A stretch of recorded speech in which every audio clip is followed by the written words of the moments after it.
Good morning, everybody. Welcome back to Get Up and Job Search with Martin McGovern and Career Therapy. Today, we have a special guest, a special conversation happening where we're going to be talking about sales and the job search. We have Alexine, who I met many years ago. I think in my very first coaching, official coaching gig.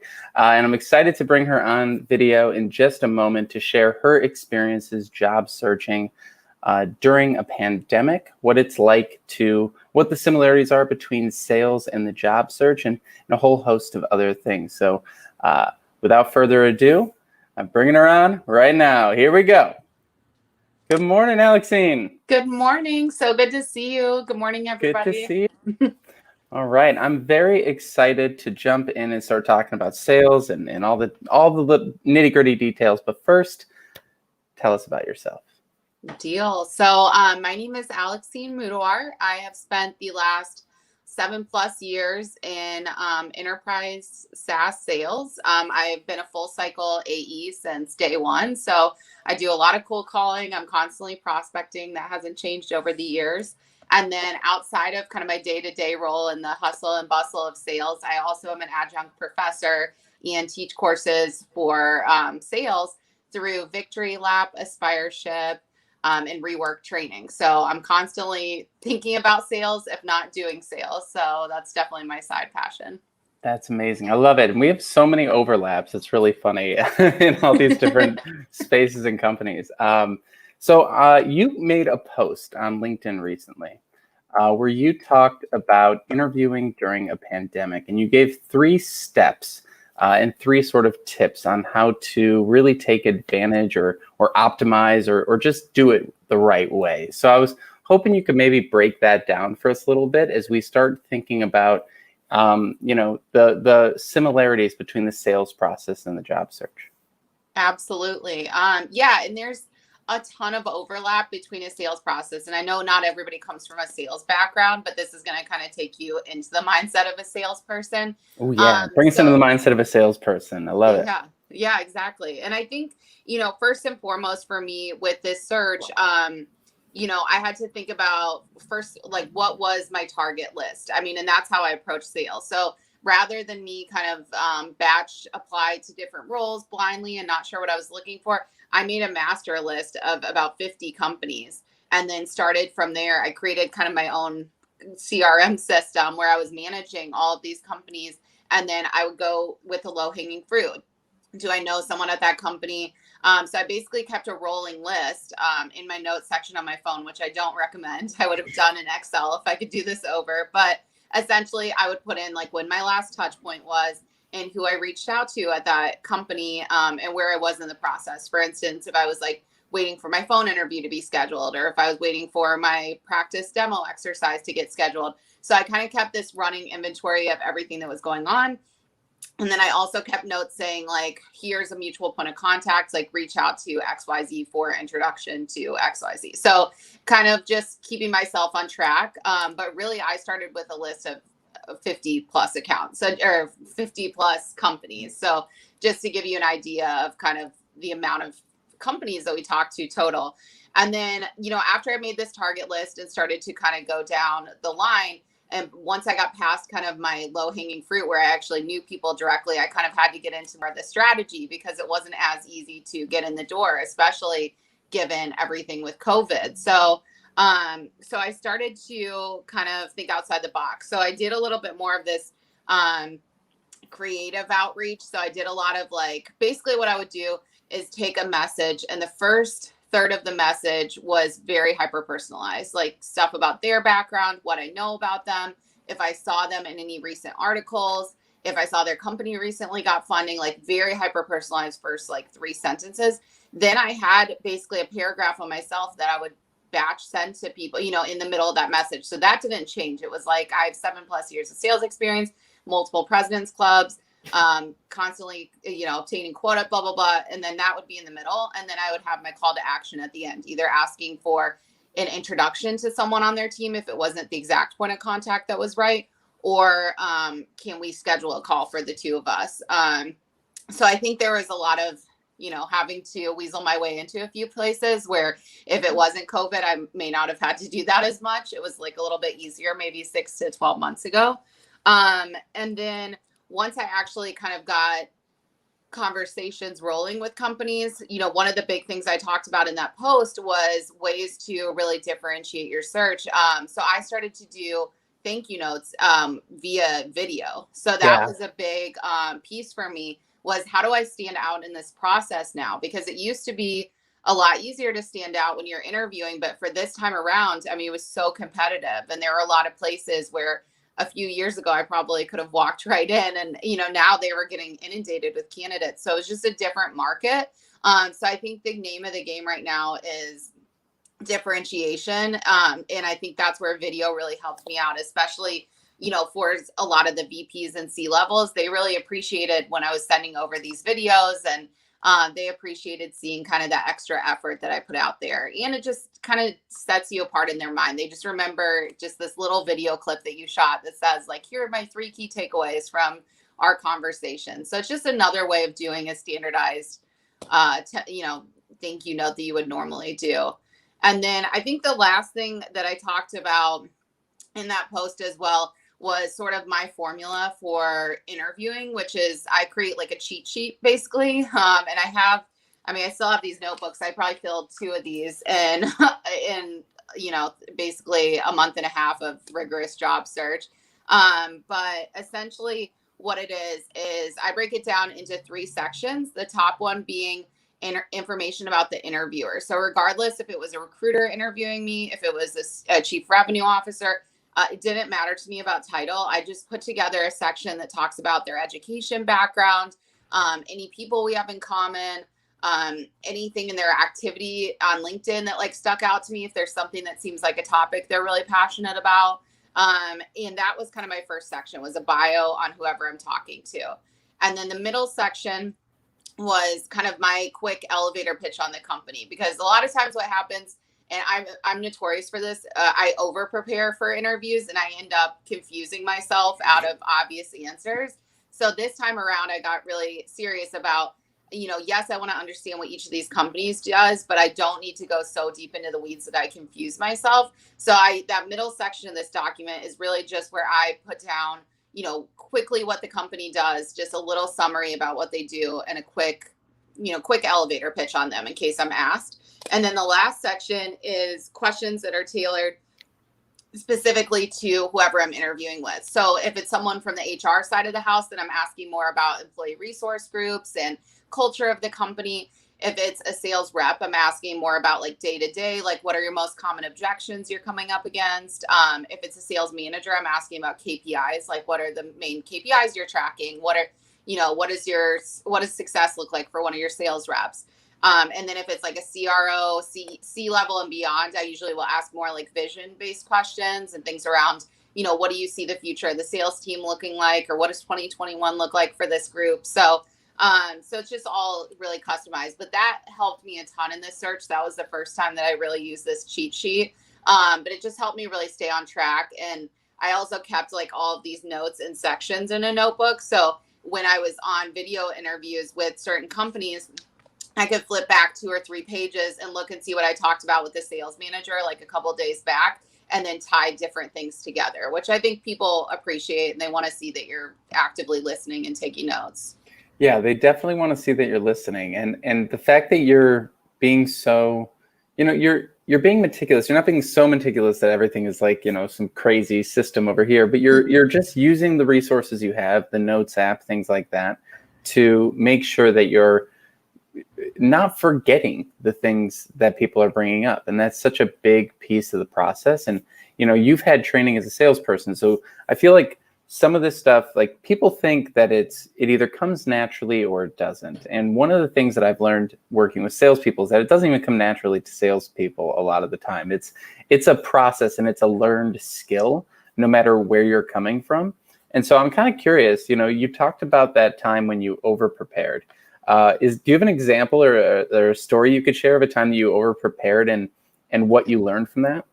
Yeah, I probably have a million, but yeah, there's one that comes to mind. It was actually an app that I was like super familiar with, like an active super user of.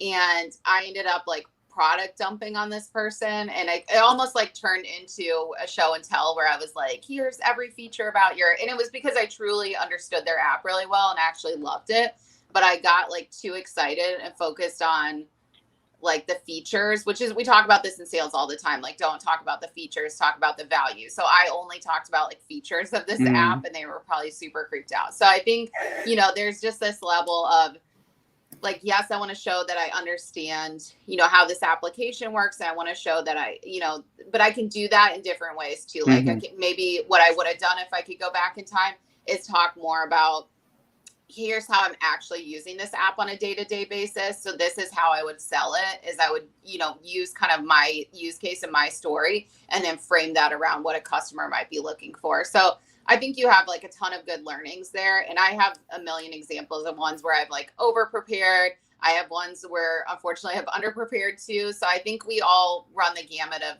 all these different experiences. And to your point, like interviewing is not, I think people think the interviews are easier for salespeople because we kind of have the gift of the gab and we're always, yapping.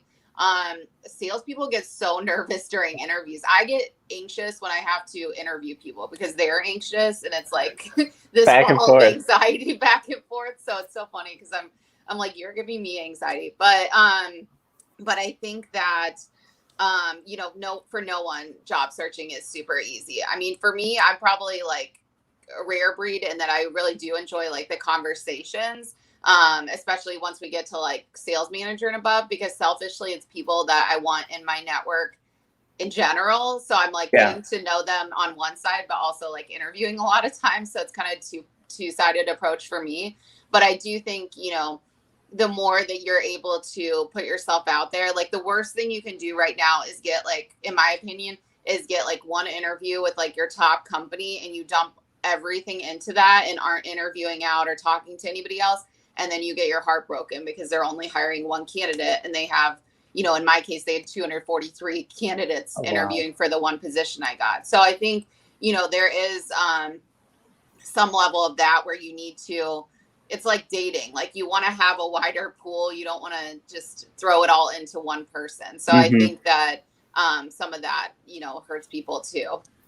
Yeah, that's so interesting. And that idea of, it's almost a myopic view, right? And that happens all the time to job seekers when they get an interview somewhere and then they go, all right, I'm going to stop searching because, this is totally going to pan out. But companies take like 2 months on average to go through the interview process. And then 2 months from now, if you hear a no, suddenly everything's back at zero, and it's a really tough spot to be. When it comes to, the differentiation piece, I think that's such an interesting piece to dive into, because in the sales world, there's so many different ways to differentiate. And I love that you found this way to follow up with videos. That's, even just sending a follow-up. I mean, that's a no-brainer, right? That a lot of people forget. But sending a thank you in a video, how do you set that up? Do you put it on YouTube? Do you use an app? What's your process for that? Because I think that might actually be a strategy that would really help people stand out. Yeah, absolutely. So I know there are a lot of really good apps like Vidyard and Loom. I actually just shot them all from my iPhone video and then sent them as in-mails. So I don't think that's the best way. I think there's like I think it's better to use a tool because you can actually track the analytics tied to it and see how much they open it. And that's, again, sales minded, like wanting to see opens and how long they watched it or if they forwarded it. But I basically just sent those in mails. But I do think, there wasn't, the interesting thing is video is still very new, like both as a prospecting tool and just as like a communication tool in certain ways where we're like sending a video directly to one person from one person. Like that's just kind of on the up and up right now. So I think this is a really good time to leverage it too, because you get a lot of leniency because there's not a ton of people doing it. So even like my videos were not perfect. Like these were not like well-crafted, like beautiful videos that I was sending. Like a lot of times, I'm sure I said a couple of times. I had, I was basically shooting it from an angle on my iPhone and, trying to throw out 3 of my key things, but I'm also thinking as I'm talking. So there's, they weren't perfect videos, but I think what mattered to these people that I was interviewing with is like, hey, she put herself out there and she's trying to look different in this process. And also as a salesperson, that's showing them like, hey, this person is, pretty fierce. Like they're okay just sending like a video instead of a thank you note, and they're not afraid to show their face. And I think that says something to a lot of interviewers too. Yeah, I feel like there's almost this second layer of communication that's happening with all our communications in the job search, right? There's the specific thing you're doing, asking a question or answering a question or making a video, but then there's the subtext. There's always like something that it implies, right? If someone tells me I'm a great communicator, that doesn't mean anything. But if they're communicating with me in a really good way, I get the idea that they're a good communicator, right? Yeah. And so I think like what you're sort of hitting on is like the subtle signals that even being the type of person who would think of sending, and not just think of it, but actually follow through on sending a video, is far more important than having a perfect video or having a perfect whatever it is that people are trying to create. And I think that shows up a lot of ways in the job search, from resumes to LinkedIn profiles to, I had someone who was trying to write a LinkedIn post, their first LinkedIn post, which everyone thinks is such a big deal, even though it's going to get buried over the next 20 years. Right. And they're like, I can't post it yet. It's not ready. And I'm like, ready for what? Like, right. You should just put a smiley face and hit enter and like, just see what happens, Yeah. And so have you, found ways to, or I guess, you talked about it in video, but what other parts of the job search don't need to be perfect, right? Your follow-up video clearly is just going to show the ambition, but where do you feel like perfection is really important, and where do you feel like it's maybe hurting people in the long run? I think perfection is more important on the front end. Like I think unfortunately, first impressions mean everything. And I think, that sucks sometimes, because sometimes, like for me, I tend to be like not weary, but I'm like I always have that little bit of distance. Like when I'm first meeting people, like it just takes me a second. I'm always trying to like figure them out, I think. And that's kind of part of my MO. That's a personal issue. But I think the front end of that sales, or the sales process, the interview process, I think you do need to be thinking about more of this perfectionist route, because the message that you send initially, whatever you're doing to get in the door with a company, like you can't have a bunch of misspellings or be all over the place. Like it has to be like the messages that I got meetings from. And I met with a number of like VPs of sales and CROs that took my meetings directly, but they were like tightened up messages. Like these were not like, hey, like, are you free? Whatever. Like it was like, hey, I saw your like this funding recently. And I actually put a couple examples in that post of actual messages I sent. And I just anonymized them.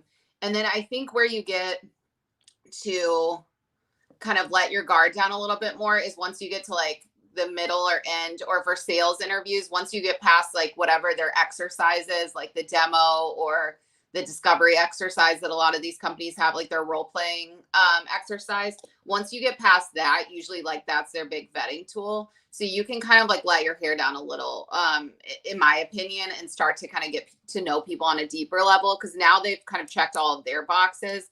And that's where you get into like, what are you actually looking for? Because unfortunately, most of the front end of this interview process is about what the company is looking for. And we like to think that it's like mutual, but especially right now, I don't think that's the case, unfortunately. So I think that last 3/4 is where you can really like take a breath and just try to get to know someone, because at that stage too, like you really want to understand, like, is this the manager that I want to report to, or is this a company that I feel like I am going to be a good fit for? Like, just because they've passed you through, like you should still be vetting companies right now and seeing if it's going to be a good culture fit, because we are seeing a ton of new roles open up. And I mean, I think that's super positive. In the last month, there's been a skyrocket of new jobs opening.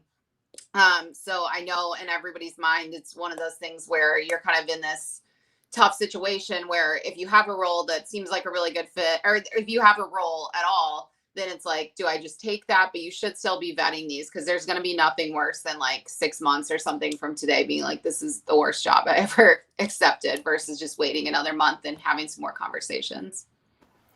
Yeah, that's definitely true. And I feel like it does get tough for folks because they get into that kind of desperation mindset, especially if they're in between. And And I think one of the things that leads to is this idea of, making it all about what you need, right? And making, like, I need a job, I need to pay rent, I need these things, right? And that tone, even if you're not saying it out loud, right? There's this subtext joke of like, why do you want to work here? And the person in their head goes, because I need a paycheck, right? And then and that's, understandable, right, as a perspective, but what we think in our heads comes through in the subtext very often. I think salespeople know this very well in how they sort of come across and present information.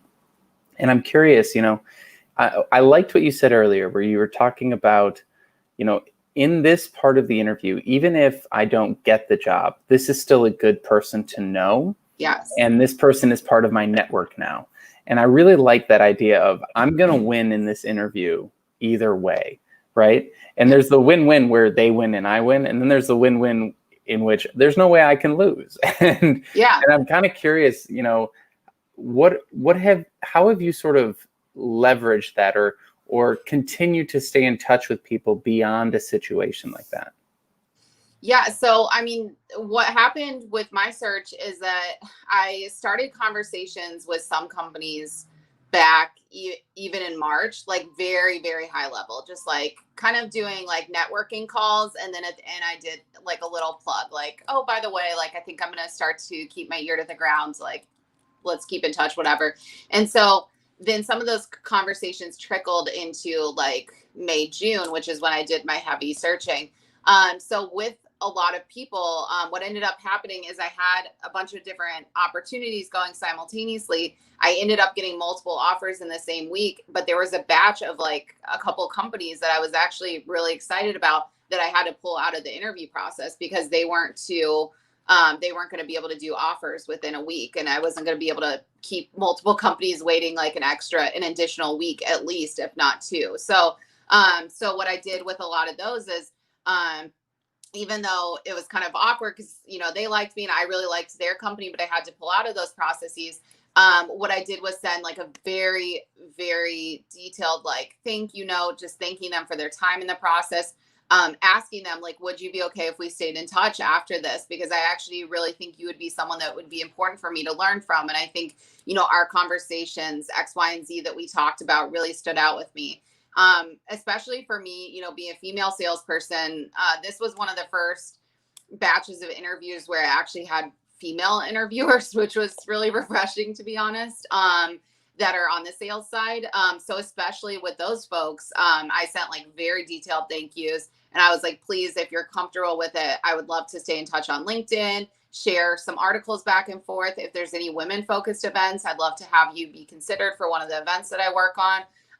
And those ended up turning into really cool relationships. Like now we've been like a lot of those women are the ones like liking my LinkedIn posts now or like commenting on things. So to your point, like it did become a win-win for me because now I have some awesome people in my network. And so I think part of it is just, even if you have an interview, for instance, that you don't get the job with, but you really like the interviewer, like you don't have to just, it's not like an attack on you that they didn't pick you. Like right now it's so competitive and some of them only have one open role and you don't know the circumstances behind the scenes. Like someone may be a relative of someone, like we've all seen this play out. So I think, the best thing you can do is, number one, ask for feedback, like honest feedback. And if people like send me like, oh, like something that where they kind of brush off that request, I will send a follow-up and ask, please, if you have the time, I would really appreciate if you could give me a little more detail surrounding, why you didn't think I was a fit, just to help me in my job, search, whatever. And most people were really open to that. And they were like, here's the specific reason. And a lot of times it wasn't what I thought it was. Like it had nothing to do. One, I ended up not getting because I had too much enterprise sales experience. And they were like, we want someone really transactional. So they're like, we're scared that your sales skills are too technical. And I was like, all right, good to know. So I think, with these people, I just tried to kind of level, regardless how we ended the conversation, if it was on my terms or their terms, I just tried to kind of have like a really nice communication at the end. And then just kind of have that ask of like, are you okay if we stay in touch? Because I actually felt like I really enjoyed our conversations through this process. And I completely understand if I wasn't a fit, or I hope you understand that I wasn't able to move forward due to X, Y, and Z, but I would like the two of us to stay in touch. And I had a lot of positive reception from that. That's awesome. And when it comes to your process that you went through, so walk us through the timeline. Were you currently working while searching? Were you searching, with full time? What was the whole process, and how long did the process take? Yeah. So I was working and searching full time. So it was intense. I would say like I really so I did start, like I said, some of those looser conversations. I don't even really count like March and April because it was just there's just so much going on. It was like hard to get conversations like really going in the right direction. But then May and June is when I really hit the ground running. So the job I ended up accepting, the total process, I think, was just under 3 weeks. I mean, it was pretty, maybe less than that, actually. I think it was closer to 2 weeks. So it was like a pretty quick process for the one I actually accepted. But there were other ones that I started like middle of May or whatever that trickled into like mid, or whatever, early June. So, I mean, there were some that were like longer processes and there were some that were shorter. But I definitely, if I could go back, I probably would have asked more questions around how long the process was going to take. Cause I did a good job of asking like what the steps in the process were, but I didn't ask about time intervals. So there are a few companies where like you would finish step 2 of the interview and then step 3 wouldn't get booked like until Friday of the next week. And it's just such a big lag and everything. But I do feel like, in some ways I was lucky that I had something, that I had a job when I was doing this, because I know that's something that is tough for people. But I also think like with COVID, and I hope companies feel this way too. Like I do feel like there's a level of just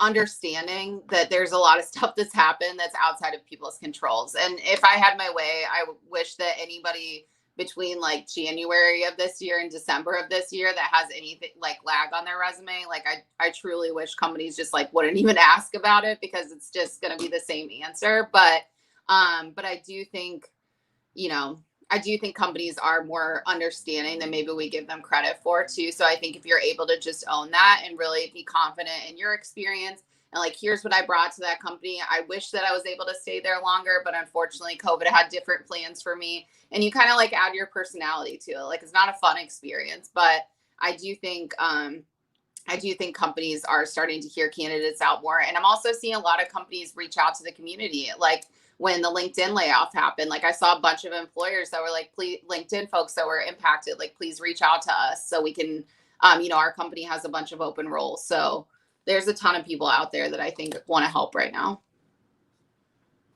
And speaking of communities, you and I met through I think Startup Institute community. Yeah. Is that right?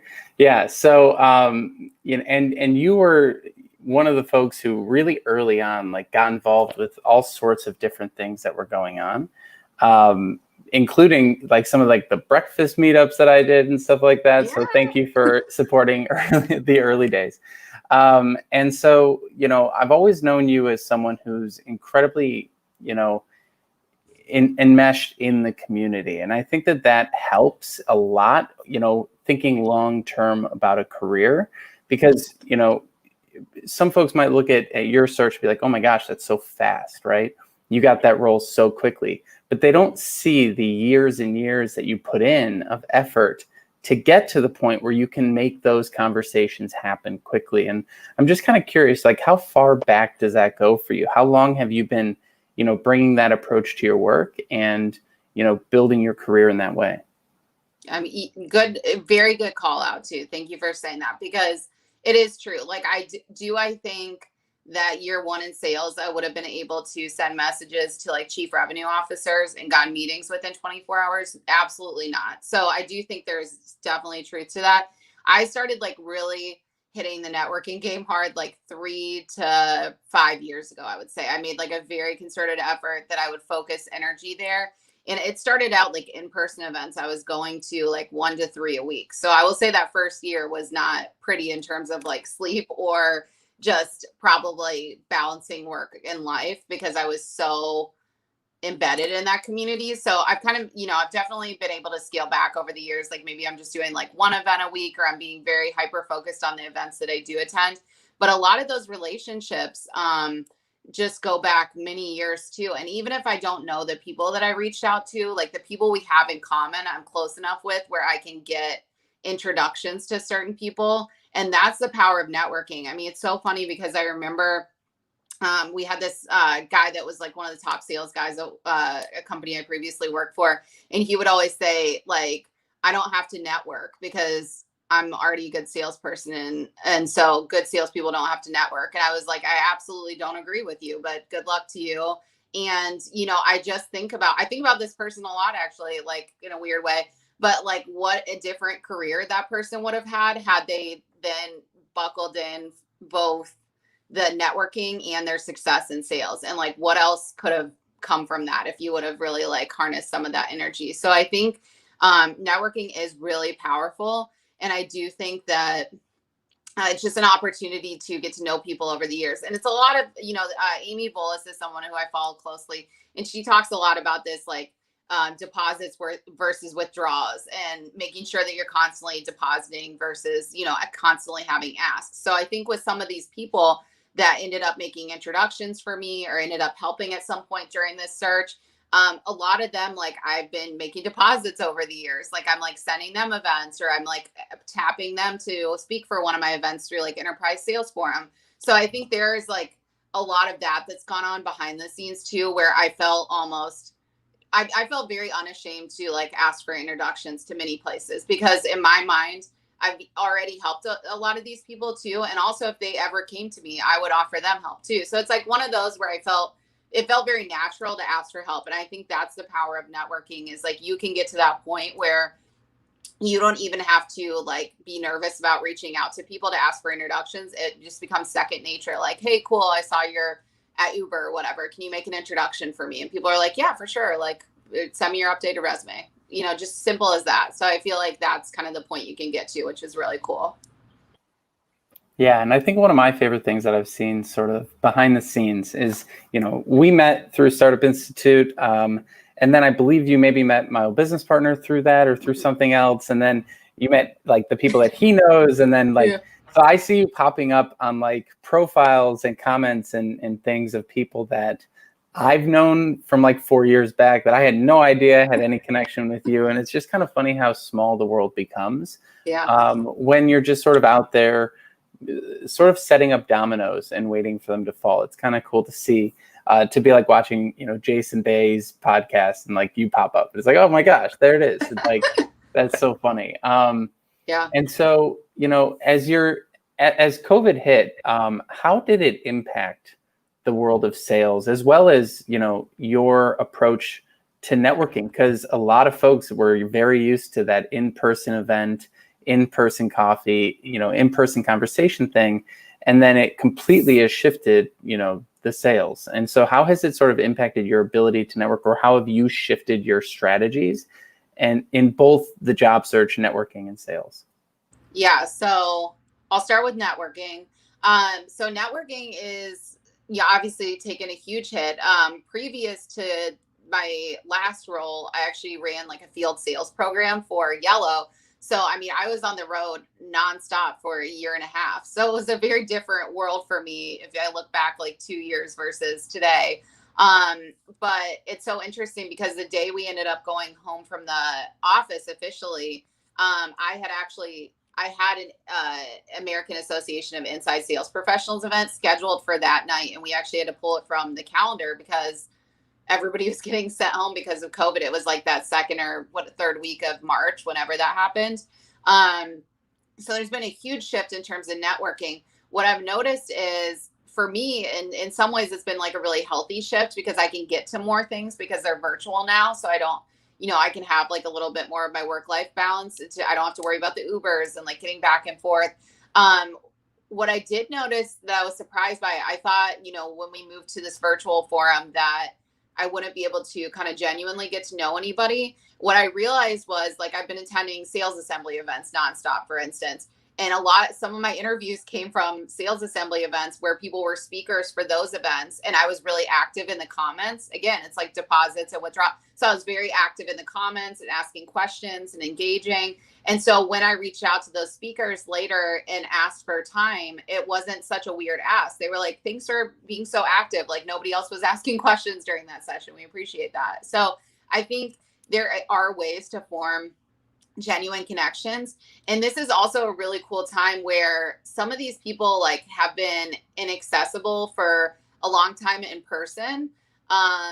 So there's certain people that I've been trying to meet up with for like 2 years, and it's like we never cross paths properly. But now it's like we can just set up a Zoom at 8 a.m. on, whatever day and have a chance to actually connect face to face, or as close to that as you can get.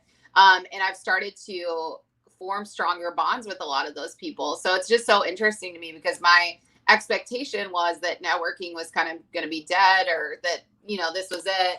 But the reality is I've actually made some really good relationships out of this. So I think it's been really surprisingly great for me. On the flip side of that, for sales, sales has been a little bit different. So I had an interesting trajectory, and part of the reason I started having conversations in March, my ramp period really kicked into effect right in March. So that's when like my sales are supposed to be, flying through the roof, and then COVID hits. And I think for me, the biggest thing that happened, as a salesperson, I had kind of this internal moment where I was like, is this the right place for me? Like, do I want to do kind of like an introspective moment here and decide if this is, the right environment for me, or maybe I can take this as an opportunity to kind of start those conversations and open my ears, knowing that things have changed. But I mean, for every company, there was a big shift in terms of sales, in terms of revenue.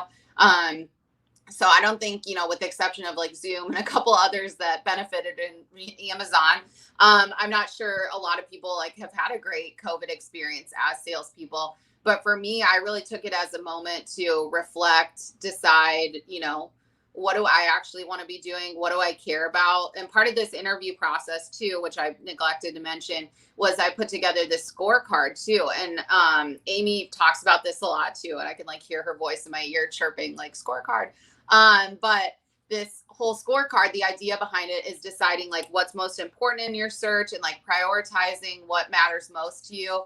And so I completely reshifted my thinking around like what mattered to me. Like in the past, I cared about money and, there were other things that I felt like were more important. And this time around, I prioritized leadership first. Like above anything else, I was like, I cannot go to another company where I don't feel good about the leadership, which I've done in the past, and it's come back to bite me. So I think that it was a cool moment for a lot of salespeople, not in terms of like revenue and stuff, but it was a chance for all of us to kind of pause, reflect, and decide like, are we where we want to be? Do we want to make some moves? What's going on? So that's why you're seeing, I think, a big shift in salespeople as well. But as far as like sales in general, I mean, things have definitely changed. Like there's not as many in-person meetings. We're definitely moved over to Zoom, but I do think like we're still able to create those genuine connections. And I think we're all in this kind of, they call it like a collective trauma, essentially, this COVID experience. So it's like we have this level of understanding. Like even when I had a Zoom call yesterday where I've never met the person, and it felt like I knew them because we've been on calls together. So it's just like cool to have experiences like that. And we can just, talk about like, oh, I've been indoors for, 4 months now. Like, what are you up to? And they're like, me too. Like, here's my cat. Like, it's just a different level of getting to know, like for me, getting to know my prospects. Like I've seen a lot of their like kids now and pets and like noises in the back. And so it's just kind of like humanizing a lot of what we're doing. So I think that I anticipate that trend staying with us. Like I do anticipate there's just going to be like kind of a more human level to sales that we've kind of gotten away from the last few years. So I think there's some good that will come from this, but it's obviously a really challenging time too, like revenue wise. Yeah, it's fascinating because that being in folks' homes, right? It's both a pro and a con, right? Like a lot of people are like, this isn't an invitation to comment on my tchotchkes. So I think that's really fascinating. And there's a few things that you said in how your approach changed that I think are really important to call out. The first one is that when I get questions all the time about, well, if I go to a networking event, I understand how to get someone's information and follow up, even though most people that are job seeking aren't doing that correctly either. But they're like, well, now it's online. And the assumption is, well, I guess I can't do that. And they kind of just give up and walk away or don't log in. And they're like, well, I went on the group call and I watched it and then I hung up and nothing came from it. And it's like, okay, well, wait a second. What are we not doing? And I think what you've been doing really goes to show that you said you were active in the comments, then also reached out to the speakers, two things that people do not do. And the speakers give these talks and they're like super excited to connect with people. And then no one connects with them and no one likes it. No one shares it. No one follows up with them. And so if you're the only person who's like asking good questions, being involved and following up, immediately they're going to be like, this is the best person ever. And they're going to want to have you around. And I try and encourage people to follow and connect and comment on the posts of people who are already active, right? If you're following a bunch of people and they never post anything, you're going to have much fewer opportunities to like engage with them, right? Yeah. But if you follow, salespeople who are writing posts, who are doing podcasts, who are already trying to build their networks, and then you tap into you connect with them, and then their network opens up. Suddenly, it's exponential, right? Because they're probably connecting with other connectors, and connectors connecting with connectors, and so on and so forth. So just kudos on your approach there, and I think it's something that a lot of folks need to hear when it comes to their job search, because there's sort of this writing it off of like, well, COVID's happening, so I guess no one's hiring, and I guess no events really matter, so I'm just gonna not do any of these things. Yeah. And that obviously isn't the right way to go. Now that you've started your role, what are the things that you're most excited about? What is your new role? So I'm a major account executive at a company called Displayer. I closed my first deal yesterday, fastest in company history. So that was a good start. But I'm just most excited about serving under a really great leadership team. I have a female co-founder for the first time, which for me was super exciting, honestly. So she's incredible. I mean, all of the leadership team is really great. So I'm excited just to get deeper into this. And, you know this about me, but I'm like a startup junkie. Like I love startup sales, and a lot of people don't. Like it's messy or in the weed. Like they're still developing process constantly. For me, that's exciting because I love being on the forefront of like when a sales team is really like getting up and running and like getting like the revenue numbers and they're starting to hit quota. Like that is a really fun time for me. But for some people, it's very stressful too, because you change process constantly. So I think for me, like I'm excited to be right back in it. I mean, I tried to interview with like a couple big companies, and I was like, I'm gonna die working here. Like I got to go back to the startup. So I tried, I couldn't. But I think the team is also very like results driven. Like I'm just excited to be surrounded by other salespeople that are kind of in the same mindset as me, because I think we like to say like it doesn't matter who else is around you if you have your own internal whatever, like you stamina, whatever. But the reality is like it does matter to you. Like culture matters and it means something. So I think that for me, I was really focused on finding a company that had, a lot of diversity and, had some of the similar, characteristics that I care about, and had that strong leadership. So I'm just excited in general, but I'm off to the races. So we'll see. That's awesome. And are there any organizations or events or, fun projects you have going on that you'd want to share with the community? Oh gosh. Yeah. A million. So yeah, I think, so you mentioned Jason Bay. So he has his Off the Script tour. I already did my session with Jeremy Levier about cold prospecting, but those are all recorded. But that is like a gold mine. So those are still going, I think, for one more month. And there are like people like Todd Capone. I don't think his sessions come up yet. But there's still people that are in the pipeline in the coming weeks here. But that's a gold mine of like all these different sales voices that you see constantly on LinkedIn. And like ours was super tactical. Like we were in the weeds, like talking through actual cold emails and cold calls. Some of the sessions are more like psychology based. So there's just like a lot of really cool content in there. So I highly recommend like going through some of those recordings.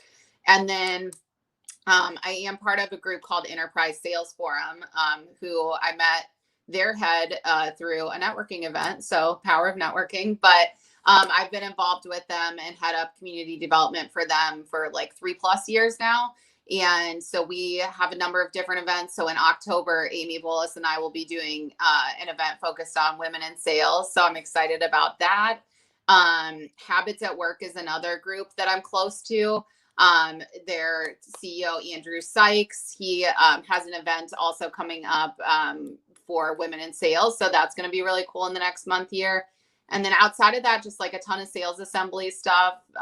There's just a million sales events. So if you follow me on LinkedIn, I will be posting every sales event known to man. So you'll definitely find them there. That's amazing. It's so funny. Habits at Work. I know someone who works there as well. There's our worlds are like so next to each other. It's hilarious. I know. I love that team. That's amazing. All right. Well, thank you so much for joining us this morning, Alexine.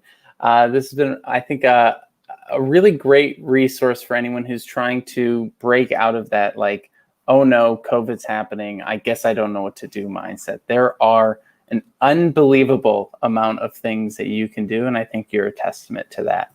So thank you so much for joining us today, sharing your experience with the job search during a pandemic, and for bringing so many great resources to the community. Yeah. Well, thanks for having me, and thanks everyone. Good luck in the job search. And remember, there are so many new roles opening up. So stay optimistic, stay hungry, and reach out if I can help. Yeah. Go hit her up on LinkedIn, everyone. Bye. Bye. All right. That was a very fun conversation this morning, everybody. Thank you for joining in and following along. We're trying to bring in these newer kinds of conversations to the live stream and also share them out in the podcast as well. So if you want to follow Career Therapy Podcast on iTunes, Spotify, wherever you find it, and then you can also check out the recordings of these live streams over on YouTube. And if you'd like to support what we're doing here, head on over to patreon.com/career therapy to support the show. And one last plug, if anyone would like to be a guest on the live stream or the podcast, we're doing a number of different series from life after layoff to these more career conversations that we just had here, to VP chats and more. So feel free to reach out, DM me on LinkedIn, and we'll get those conversations going. Thanks again for joining us today, everyone. I hope you have a great rest of your Tuesday, and I'll see you bright and early tomorrow morning for another Get Up and Job Search with Martin McGovern and Career Therapy. Cheers.